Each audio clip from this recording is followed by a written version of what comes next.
The Bliss Business Podcast, the show about empathy, connection, and consciousness in business. Today's episode is brought to you by Zero Company, your paid search, social media, and programmatic ad experts. Welcome back to the show, everyone. I'm Stephen Sakach with my co-host Mike Liwski and our special guest today, who we'll introduce in a second. So companies built purely on profit often lose their edge when culture and connection and community are not prioritized. But when business serves people, purpose, and place, that performance often follows. So today we're going to dive into how conscious capitalism can transform industries, drive meaning, and build brands that matter. Mike, introduce our guest today. Steve, I'm absolutely delighted to. With us today is Rachel Fine-Wilson. She's the founder and CEO of Gigglewaters. Love the name. Now, Rachel has built a unique hospitality brand that really blends immersive experience with thoughtful community engagement, which we're really about on this show. And with that, has led to a lot of franchise growth.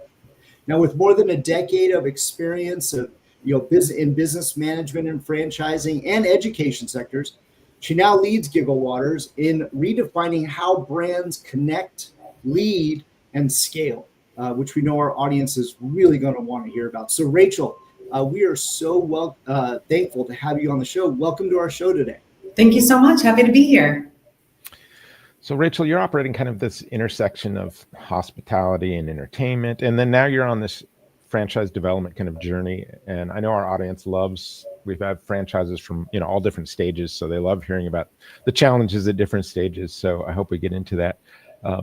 But first I want to ask, so how do you define conscious capitalism in the context of a brand like Gigglewaters? I think the first time I heard the phrase conscious capitalism, it took my breath away because it summed up my belief in running a business. And that is that you can do well and do good at the same time. And that's my focus. So I think it doesn't matter what sector you're in, there is something that you have to contribute. For me, it's food, right? You look at Maslow's hierarchy of needs, and food is right there at the bottom, food and shelter. That's what people need immediately to survive. And we have that.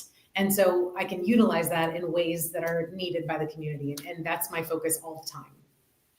Yeah, I love that. And there are times, and there have been times in the history of your business where people are really in need of that. And even right now, can you talk a little bit about some of those kind of moments where?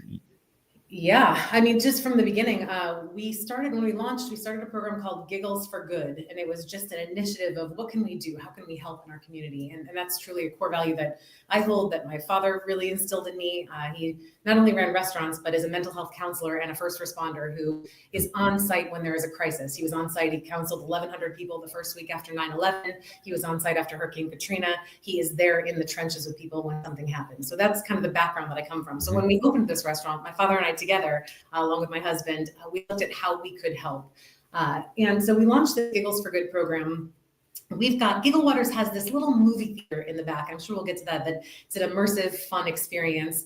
But we looked at how could we utilize this movie theater to help organizations raise money and how could we utilize this as a tool for good? So it started there. We would let 501c3s rent our theater for free, give them the ticket sales, give them percentage of food, help them. They could give out collateral and run 50-50 raffles, things like that. And we ended up helping over the years, 119 individual 501c3s Wow. use it as a platform for them to raise money. So that was the easiest. That's where we kicked off from. Mm-hmm. And then I think it was the Australia wildfires were really in the news a few years ago. And I had some family in Australia and I thought, oh my God, how do we help them? Could we do something? And we took a weekend and we said, yeah, let's show Crocodile Dundee and let's grill shrimp on the Barbie outside and let's do cocktails. And we spent a whole weekend and we raised thousands of dollars for Australian wildlife that had been displaced by these fires. And we thought, we're onto something. We can find ways. This is really cool. Like, let's just pay attention to the news and see where people need help and help them. And it's spilled over in a lot of different directions. Because we're a movie theater, that's a big part of what we do. When a beloved celebrity passes away, we'll show their movies and we'll donate all the proceeds to wherever their family has, said cancer research or wherever, is relevant to their case. COVID took things to a completely different level and really wrote on the slate of who we are. We had to close the doors, obviously, and we were just a week into franchising. We had just finalized our FDD, we were hitting the ground right, and then the whole world fell apart, right? Yeah. And so I sat there, anxious as hell, with a kitchen full of food, and thinking about who we are and how we help, and thought, okay, what do we do? And so we started delivering that food to everywhere we could, to COVID testing sites, to hospitals, to police stations, fire stations, paramedics. Literally every day, I just said, I've got 3 of us I tried to keep my full-time team employed at that time.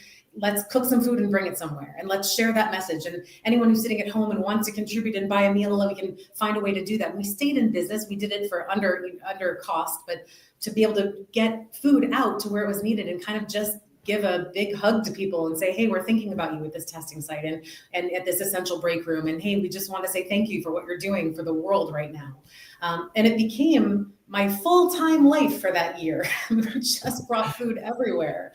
I mean, that's going to change you. That's going to change you. Just permanently going through something like that, right? Yeah.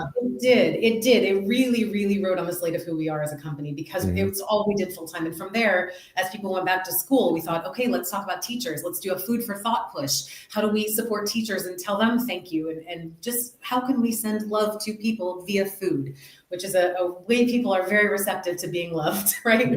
Yeah. So from there, we paused on franchising for a minute because it just didn't feel like it was the right moment in time, and said, instead, why don't we build out a food truck? And why don't we equip it for disaster relief? Why don't we really think through what kind of a truck, where can we put the propane tanks that would make it easier to get into disaster zones? Can we put screens on the front so that if we needed to show information that was relevant? Could we do external charging stations? So if someone needed to plug in their phone and get a charge, we would have an ability to do that off our generators. And so from there, we launched our first Giggle truck, we call it, the Gigglewaters food truck, a mobile kitchen that could serve up to 2,000 people a day. We were able to use that last fall here in Florida when we were really devastated by 2 back-to-back hurricanes. Milton, we were out of work and out of power for a week. It was truly terrible in this area. And we were able to feed 9,370 people in communities directly in need via our food truck, in partnership with World Central Kitchen. So it was a way to do what we're doing in a bigger scale. Outside that, every year we do our Frontline Thanksgiving. We partner with a restaurant behind us that's a dear friend, and we bring food to every paramedic who's in our area that's working on Thanksgiving. We just look for those opportunities. I can tell you the neatest thing that's happening right at this moment, with SNAP benefits being paused and up in the air right now. This is no different than anything I've done before. During the shutdown, we did free lunches for anyone who was unemployed. We look for ways all the time. But I posted and said, no child should be hungry. The situation is complicated. Feeding a kid is not. Let's get bagged lunches ready and give them to kids if they're hungry. And so we put a post up about it, and it blew up. It just blew up in a way that I haven't had any of these initiatives in the past. And one by one, restaurants said, us too. We saw Gigglewaters post, us too. We're going to do it too. You're leading by example there. And like for people, I don't know when you're going to listen to this, but right now the government's been shut down for a few weeks, and there are the SNAP benefits. I think they impact about 42 million Americans. So this is kind of a real problem. But I love that, you kind of stepped into that vacancy, as best you can. But others are saying, hey, we can help too.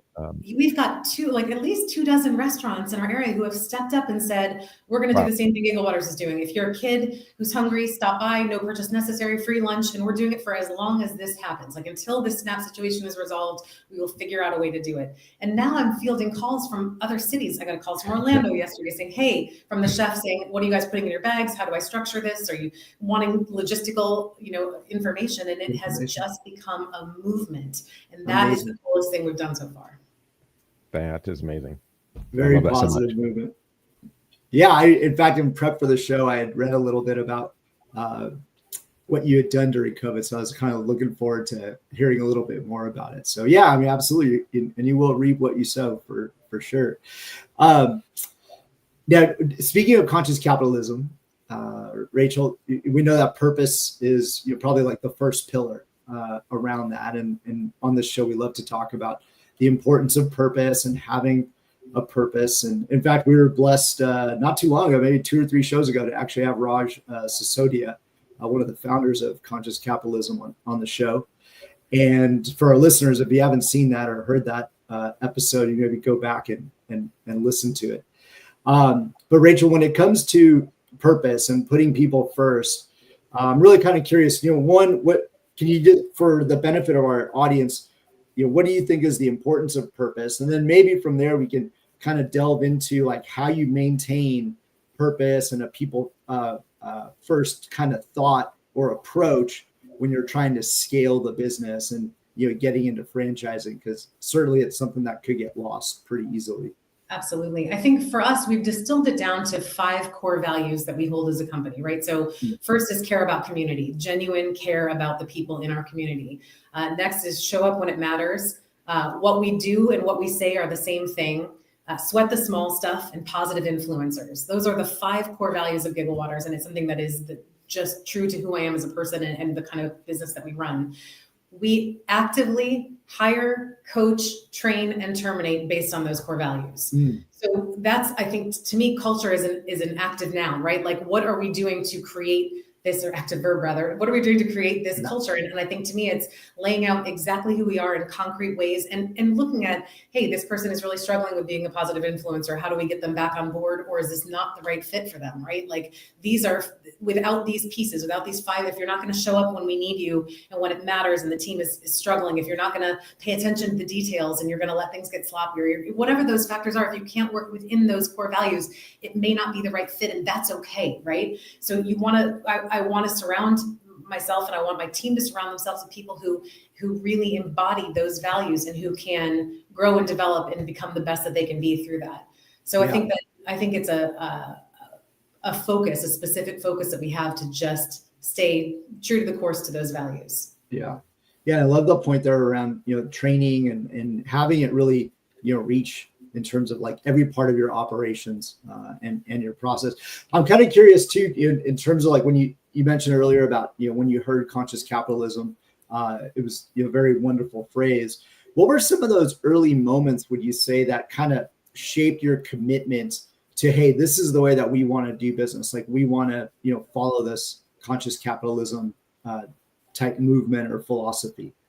I think that the more you help, the more you want to help, right? Like, the second that I can show up and give someone a hot meal who is in crisis or is struggling or just needs someone to say, hey, thank you for what you're doing, it is a drug. It is addictive. It is a really good feeling. It feels good to feel good, right? Like, it feels good to help people, and the outpouring of support from the community who appreciate what we do and in turn support us because of it. It's a really beautiful symbiotic relationship. And so I think once you get a little taste of that drug, you chase the dragon, right? You look for ways to continue to feel fulfillment in that regard. With that dopamine hit. Yeah, for sure. It is. Listen, it builds joy. Restaurants are a grind, man, right? Yeah. Like, it's a grind. So you're in a little bit of a hamster wheel. And I think that, nationally, the service industry tends to be transient. It's people who are working in restaurants while they pursue their other career opportunities, right? Sure. And average length of stay nationally in the hospitality sector is 4 months. That's from dishwashers to management, 4 months. Wow. We celebrate, and we publicly celebrate, our team members at 1 year, 2 years, 3 years, 4 years. We have some 5-year people now, which is unheard of in hospitality. Yeah. And I think it's because they are invested in doing something more than just bringing out a burger. Right. We say all the time, we don't just make a burger, we make a difference. Like, this is an opportunity. When I ask for volunteers, hey, we're doing our Thanksgiving drop, who wants to do it? 1 million hands go up, right? They feel the same excitement that I do about helping. And so it gives them a purpose. I think you hit on make like a that burger, key point. You make a difference. I'm going to write that one down. I love it. I think you hit on that key point that for a lot of businesses, our audience trying to figure out, hey, how do I do this? It's really trying to uncover that how you serve people on a higher level, right? It's not just, giving them food, like you mentioned. It's a way to show love in a way. And I think when you realize that how you really do serve people, that's when, like you talked about, that moment where you realize it's like a conscious capitalism, or it's like a conscious business, or the business comes alive. So I love that you went right to that, because that's exactly what I've always felt, is just that one little understanding in your head there.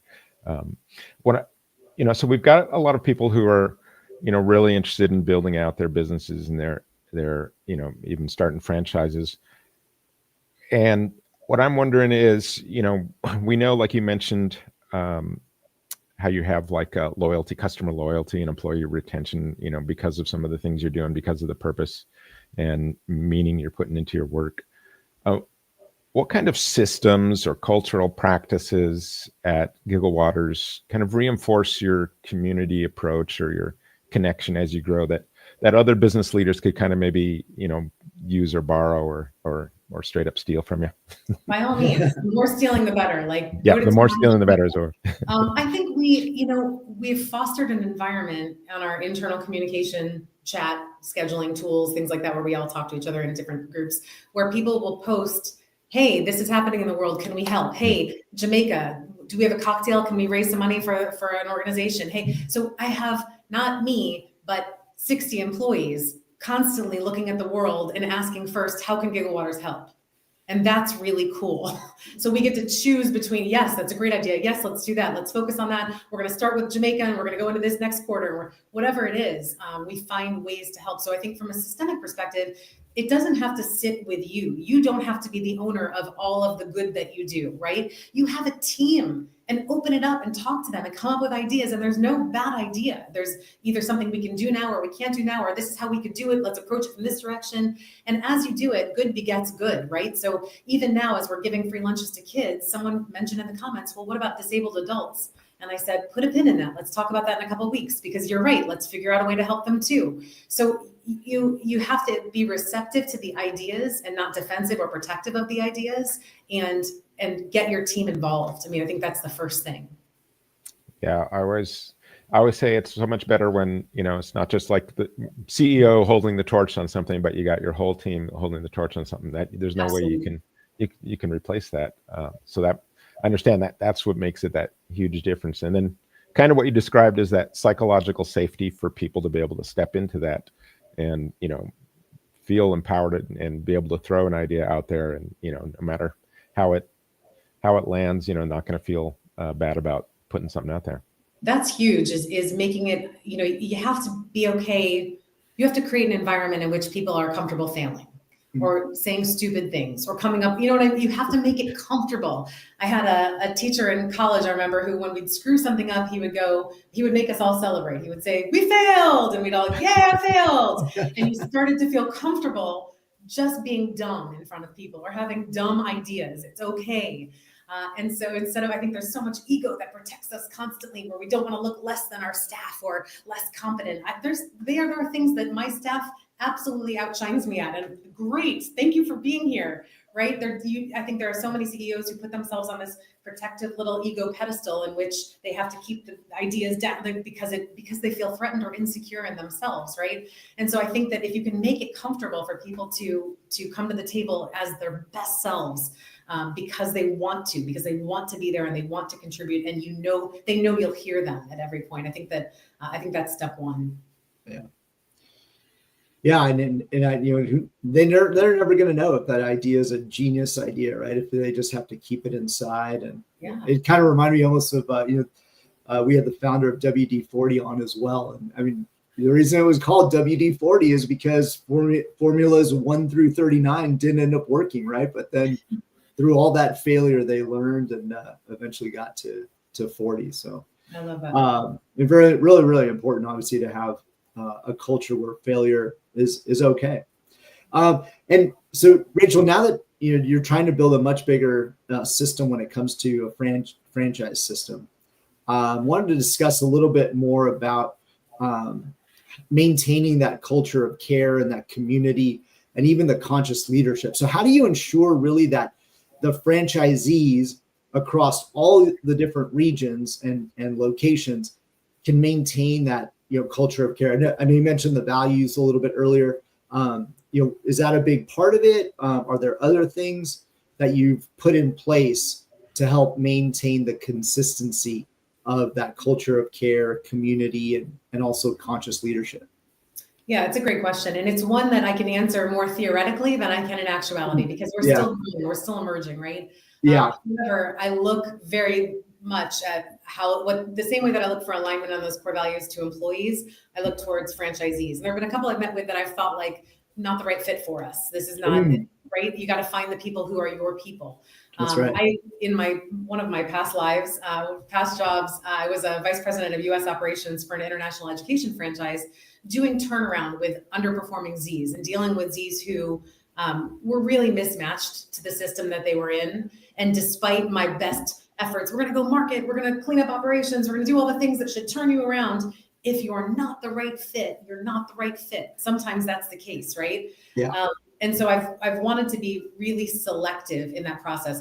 Step one is really trying to find people that align, that and the work that we do, I'm not shy or quiet about it. I talk about it loudly and look from that to attract people that share the same kind of goals and missions, right? So I'm looking for those kinds of people, looking for them to see us and for what we do to resonate with them. And then I think a lot of it can be done. Part of it is a mindset, is just constantly, when I'm hearing the news, I'm always thinking, how can we help? How can we help? That's just a mindset that I have. And so that can be taught to some extent, but if it's something that is of value that person shares. But I think there are some things that can be coordinated from regional perspectives, statewide perspectives. We want to be able to respond to disasters in any area. And that's my long-term goal, to be able to get a truck on the road to wherever it needs to be to feed people in need. So I think it's a combination of training people to look for ways to help first, and secondarily to finding people that align with their goals.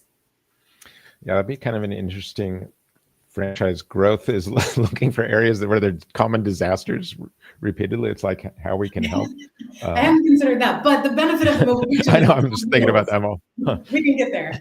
Yeah, I can get there, because like California, we have the wildfires and stuff like that all the time. Yeah, we did for the Maui wildfires. We raised money. We do a lot too if we can't get there physically, because that's not always feasible. Right now in Florida with hurricanes, it's been very quiet. I want to knock on all the wood this year in Florida, not Jamaica. They just went through hell. But yeah.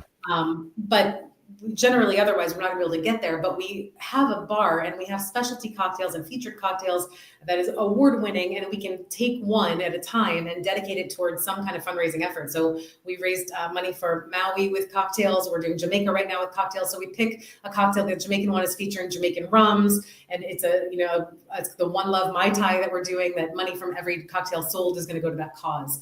We found a local 501c3 that has a charter plane that flies supplies into Jamaica. So it's finding a way to help from the ground and right out of my bar, right, without having to leave even. Can you describe for people who may not have gone to the website or seen the bar, just kind of what the experience feels like, looks like? The whole aesthetic there. Gigglewaters is a 1920s vibed restaurant, bar, and one-screen classic movie theater. We show everything from Goodfellas to Princess Bride to Die Hard every Christmas. And people eat in the dining room and bar, and then there's a separate little movie theater. The movie theater is $5 for a movie ticket. It is so much fun. You can eat and drink while you watch classic movies. It's this little 4 rows of 8, just this little intimate theater. People come in costumes. It's a ton of fun back there. It's a very, I like to play with the word entertainment. It's an immersive dining experience.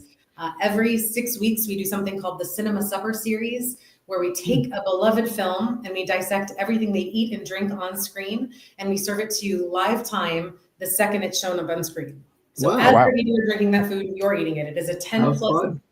So walk me through one of those examples. Yeah, I mean, Pulp Fiction, there's a million, right? Oh, when Uma Thurman took the syringe in the heart, we had cocktails and a giant syringe. They're injecting. Oh, wow. We find fun ways. So our next one up is When Harry Met Sally. There's of course the diner scene with the big pastrami sandwich and their cats at Carnegie. So it's fun. We take great movies that have tons of good food cues. We just did Ghostbusters for a corporate event, and they've got a lot of moments of the last petty cash meal, or eating Chinese food. It's stuff off our menu completely. It has nothing to do with our regular food, but it is a dining experience, and it is similar to a live theater experience. There are a ton of crazy things happening at the same time. So like during Ghostbusters, when the librarian is in the library and the card catalog, they all start flying in the air, my servers run down the aisle and throw index cards over everyone, and they're coming through the air. That's funny. It is like this fully immersive, fun experience. It's a neat spot. It's we've won tons of culinary awards, including Best American Restaurant in the state of Florida for the past 3 years running, Best Burgers, Best Whiskey Bar in Tampa Bay. Everything is really high quality ingredients. So Wagyu beef burgers, quarter pound bacon wrapped all beef hot dogs, gourmet mac and cheeses, really craveable, delicious, ridiculous, indulgent food. I love that. I mean, that's what I'm looking for now more is like that whole experience, when I'm going out. I think everyone is like, you're not competing with the restaurant next door anymore. You're competing with the grocery store. And that's a fact with inflation, with costs increasing, whatever. You've got to provide a true experience and not just a great meal. The great meal is a given. I need an experience on top of that. Yeah. Yeah. Try to get people out of home, right? And off that couch, because for sure you got Netflix and a lot of the other providers, and they're just going to be, entering that market and taking on the challenge. I actually had to say Royale with cheese because you can't make a Pulp Fiction food reference. That was in there, absolutely. Milkshake. Sure, right? It was a $5 steak or something, right? Too. So. Yeah. What do they call a cheeseburger? A Royale with cheese. Oh, that's an amazing line. As well, Rachel, with the rest of the franchisees, I'm sure you would like them to embody, some of the characteristics, the qualities that you bring to the business. And so I'm kind of curious, and maybe we can talk a little bit more about the importance of leadership, having a conscious leader, and then making sure that really is transparent throughout, the whole system and helping to maintain it. So what does that look like? Like, how do you lead with transparency across all these different regions so that it affects not just the culture, but even the service, right, and the operations? I think you have to communicate. I think you have to make your why exceedingly clear, right? And so what it is that we're doing, why we're doing it, how we're helping, pictures from where we're helping, that everyone has to see and feel and touch and taste what the experience is. Right. And that's internal with my staff here at the restaurant, the location behind me. So it's true at this location. It's true with franchisees. It's true with franchising leads. It's true, like they have to understand who we are and why we are, so that they can join in and feel good about joining in, right? I think there are I have great respect for organizations who help quietly behind the scenes. I think it is beautiful and selfless and wonderful. I do it much more publicly. I do it loudly, and I do it loudly because I want to make it clear that this is a way that you can help. And I think that it begets more people wanting to do the same and wanting to be a part of that too. So I think that's where it starts, is just really clear communication of what, how, why, what we're doing, right? Yeah, I love that. Some people may feel a little uncomfortable doing it loudly, but really, like we just mentioned earlier in the show with the SNAP thing, if you're not doing it loudly, how are you going to get, these other couple dozen businesses helping? So we've got an audience question here. Let's cue that up. All right. So Rachel, for someone wanting to start a hospitality business today, what one piece of advice would you give them? Man, that's a tough one. I think it has to be something you're passionate about. If you are passionate, and it's funny, we were talking earlier about someone who says, I want to open a coffee shop in my retirement. If it is a true passion and you are sourcing beans and it is what you live and breathe, hospitality is all encompassing. It is the opposite of the absentee owner business, right? Like we are present. You are only kind of as good as your last meal. I can have 10 great meals with someone, and then the 11th, the fries were burned and now we have a 1-star review, right? That happens all the time in hospitality. So you have to be willing to really, really care about your guests. You have to, and their experience. You can't be angry when something doesn't go right and they're not happy with it. You have to take it as everything as an opportunity to fix it, to make it better. I am not just passionate about our food and our processes and our location, our experience, but I'm passionate about making sure that every person who comes in and spends $1 with us really feels good about that experience. And does that mean I comp things left and right? Absolutely. If we screw up, I sure do. You can't be stingy about that stuff. I want to make sure that people feel good when they left, that they feel grateful that they came in to see us. So if you're just starting, I would make sure that mindset resonates with you, because it's a really heavy lift if it doesn't. And then I would just say, you have to put one foot in front of the other towards the direction you're going. I think it's so easy from the startup perspective to look at the final product and be so overwhelmed that it's hard to take the next step towards what you're trying to get lifted, from the SBA loans to the construction, to the build out, to the permit. All of the things that have to happen to get open are daunting, right? So I think the what keeps me going is just putting what can I do today to move me towards that goal? And if I can just get to 50% in one step, I'm now closer to completion than I was to starting. So that's always my goal. Like, just keep chugging away at what it is you want to do, and just get to that 50% in one step now. And you're then the wind's at your back. In marketing, we talk about that customer journey, and you kind of described that consumption experience, the literal consumption experience is with a restaurant. I mean, this is what you're all about. This is so important to getting those word of mouth, having that kind of advertising. That's kind of the ultimate thing where, the people who've come to your business are the ones who are telling other people about it. And so, your focus on that experience, especially in restaurant and hospitality, it's like, this is the stage, this is the experience. It has to be top, no matter what, or it's going to hurt our marketing from, top to bottom. The best compliments I get are when someone says, this is like a Disney property, because we've thought about everything down to the detail of the plugs and on every level. I am down to that detail, because yes, you have to create that experience. And we get, what I love about hospitality, and I think that this is something that is special at Gigglewaters, is that we get to be there for really remarkable moments in people's lives, milestone moments. On one hand, we just had a celebration of life yesterday for someone who this was their favorite date spot. And his wife said, we want to have this here in your theater because this is where we love to come. And while that was, that's a sad way to look at those moments, it's also beautiful that we were a part of that we were a part of their lives. And on the other hand, last year we had a really exciting surprise proposal, and we got to help plan it with this gentleman who they were coming to see Nightmare Before Christmas, their favorite movie. And we convinced the audience that Tim Burton himself had selected this as one of a handful of theaters to screen the amazing trailer for Nightmare Before Christmas 2, the long-awaited sequel. And everyone was so excited in the audience. And so we finished the movie and we rolled to the tape, and it's this intro of Nightmare Before Christmas and the Tim Burton music and the whole experience. And then it fades into one of our audience members on screen, on camera, proposing to his girlfriend sitting next to him in the audience. And it was amazing. The whole audience is screaming. Oh my goodness. It was so beautiful. And so those moments are why hospitality, to me, I'm sure there are much easier lifts in franchising. You can do a cleaning company or something that is, I'm sure, much easier from not having so many moving pieces, but those moments are what keep me going. Those moments are so special.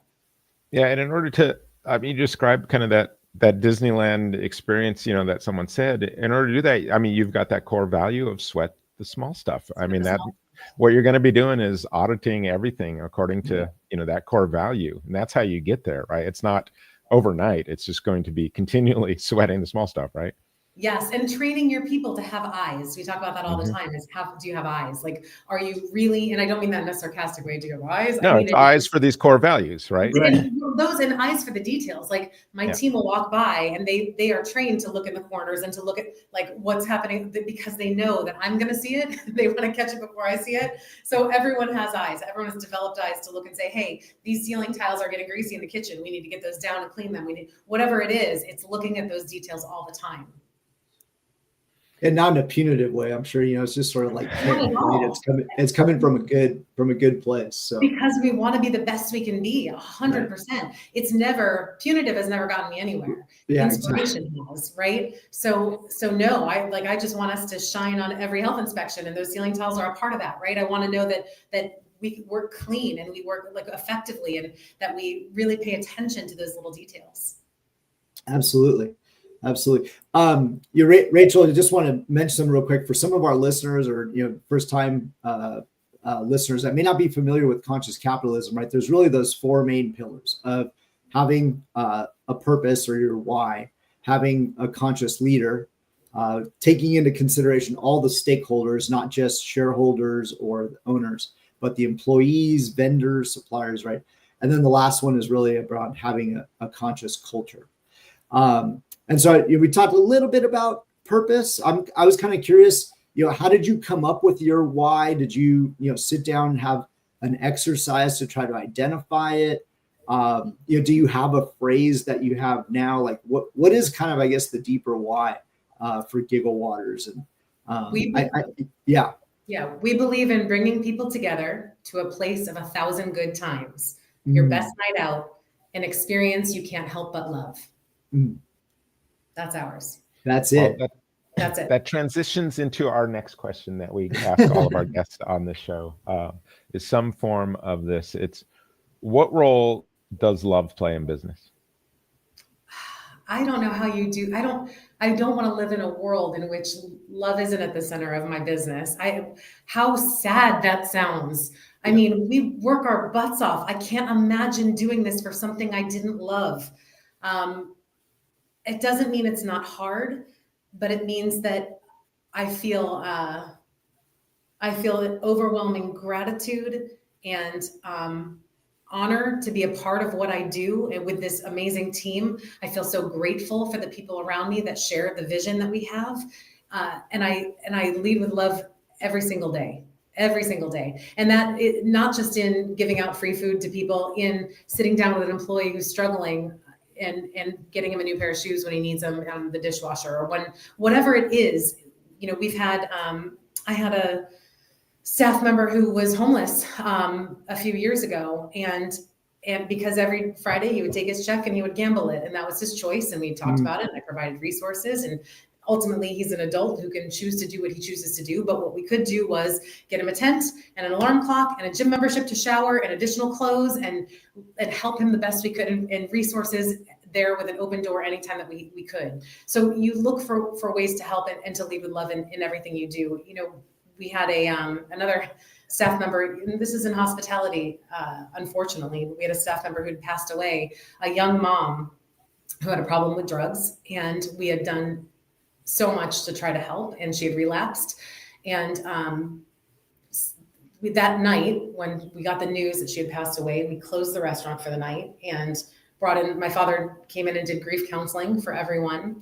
And we held her celebration of life in the theater as well, because her family felt like this was her home. And those moments where you just realize what a family you are, that these 50, 60 people you are linking elbows with, and you are facing the world together. And the loss of one, you feel in such an internal way. And I don't know what it would be like to run a business where I didn't care. I don't have the capacity for that. I care very, very deeply about every single person who works for me, and all of the members of our community who keep us in business.